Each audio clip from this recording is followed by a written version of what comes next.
E algo que ficou muito presente na fala de Davi Alcolumbre foi a palavra articulação. Foi a palavra diálogo entre oposição e situação e ele se colocando como a pessoa capaz e a melhor pessoa para garantir esse espaço. Eu quero até trazer um pouco dessa análise com o professor e o cientista político Rubens Figueiredo, que está conosco aqui na nossa programação. E, professor, eu queria que o senhor falasse também sobre, mais uma vez, a força do Centrão nessa escolha, porque...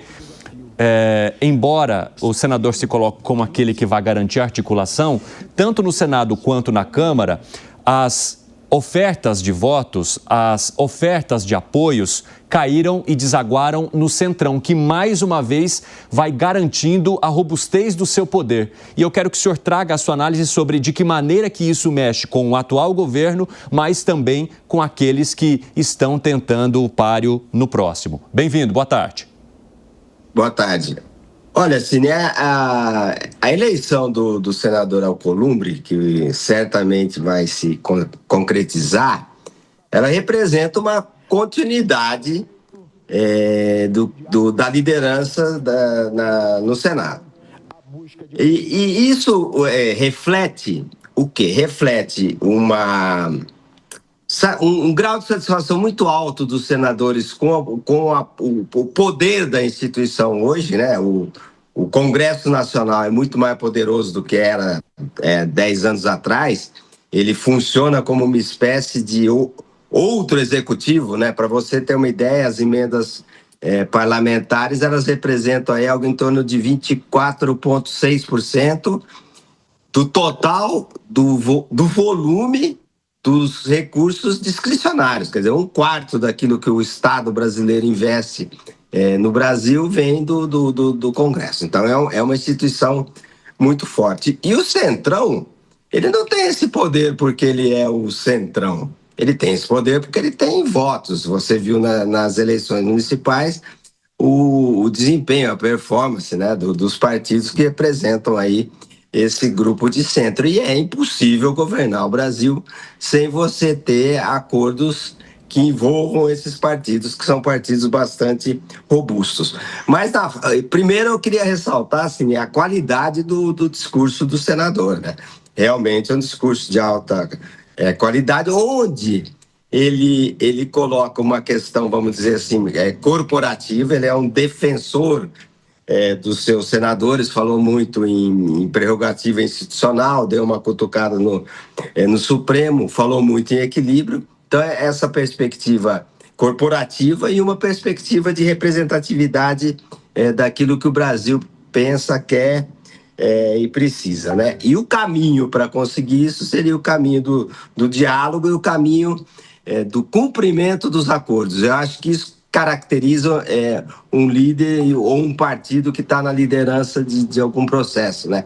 Você cumprir aquilo que você acorda. E agora é o discurso do senador Eduardo Girão, que também está concorrendo a uma vaga no Senado, embora a costura em torno do nome de Davi Alcolumbre seja muito mais robusta. E eu quero saber agora dos nossos comentaristas, e aí nós temos aqui o cientista político Rubens Figueiredo, Gustavo Segré, o nosso analista do 3 em 1, que está fazendo também aqui um frila na nossa cobertura especial, né, Segré? E Cristiano Vilela, que sempre está conosco na programação. Começo contigo, Vilela. Quero saber como é que você avalia o discurso de Davi Alcolumbre e a maneira como ele vem colocando, digamos assim, o pagamento de acordos como uma forma de se destacar nessa corrida de volta à presidência do Senado.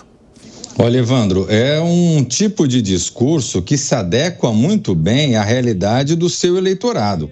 Vale destacar que o eleitorado de Davi Alcolumbre, aliás, essa grande base que está fazendo Davi Alcolumbre ser de longe o favorito para essa disputa de hoje, ela é uma base parlamentar, é uma base extremamente heterogênea e que foi construída justamente no sentido do cumprimento de determinados acordos para que esses grupos tão diversos tenham determinados espaços e a capacidade de desenvolver aqueles temas que lhes são caros. Então, eu vejo que Davi Alcolumbre, nesse sentido, ele faz um discurso que não é o discurso para o eleitor comum, que não é o discurso para o cidadão, mas é um discurso para o seu eleitor, para o parlamentar. E aí, nesse sentido, um parlamentar de situação, por exemplo, ele se vê contemplado à medida que firmou determinados compromissos para assumir alguns postos, para ver alguns temas avançando no Senado Federal, e ele se sente acolhido por esse argumento. E, por outro lado, o parlamentar de oposição, igualmente, que fez os seus compromissos, se vê acolhido nos seus argumentos e nos seus interesses. Meus amigos, eu peço até que vocês acompanhem agora um pouco do discurso do senador Eduardo Girão para a gente comentar depois também. Vamos lá, ao vivo. Para controlar, para calar o brasileiro. O PL da censura passou sob a presidência do candidato do continuismo. A gente precisa lembrar disso. Um espectro político da direita,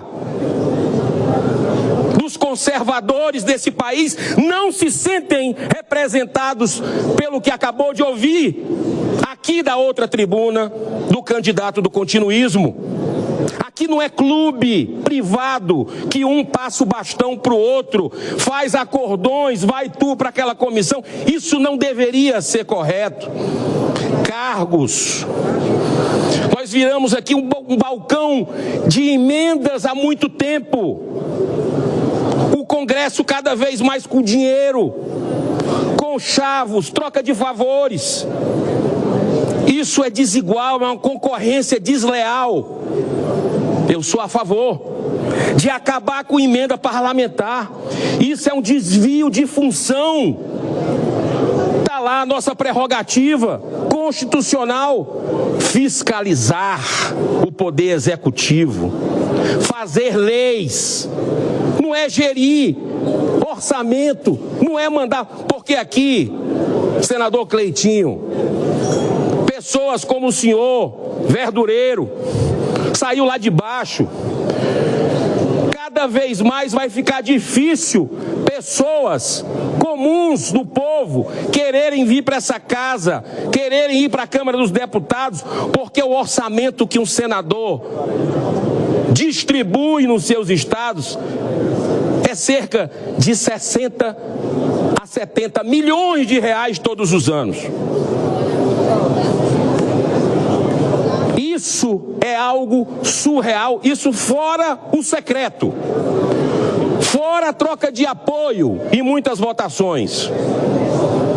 Como é senador Eduardo Girão, e eu quero já comentar isso com o professor cientista político Rubens Figueiredo. Rubens, o que a gente percebe é uma linha de análise completamente diferente daquilo que disse o senador Davi Alcolumbre, porque Davi Alcolumbre chama a maneira como se lida no Senado de articulação, de diálogo, de acordos. O senador Eduardo Girão, na contramão, já chama de conchavo, de toma lá da cá, da necessidade de pagamento de emenda parlamentar, o que ele é contrário. Como é que você avalia esse posicionamento que critica exatamente o movimento que deve levar Davi Alcolumbre ao poder, que é a questão da costura que mexe com o pagamento de acordos e também de emendas? O senador Girão faz um discurso que eu chamo de TikTok, né?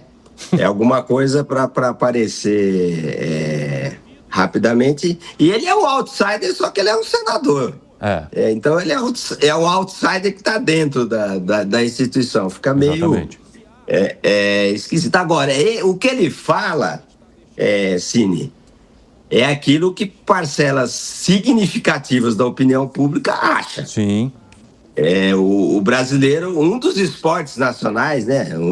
Um é o futebol, o outro é você criticar os políticos, o sistema político. Isso que ele está falando aí realmente tem alguma ressonância aí no plano da opinião pública. Mas é óbvio que esse discurso TikTok do Girão, do senador Girão, é uma maneira de ele ter um espaço bastante generoso na mídia, né? Nós estamos aqui discutindo, falando coisas que a sociedade, no fundo, entende que é verdadeira, essas coisas são verdadeiras, e ganha aí o seu minuto de glória nesse sábado aqui, meio nebuloso. do ponto de vista climático.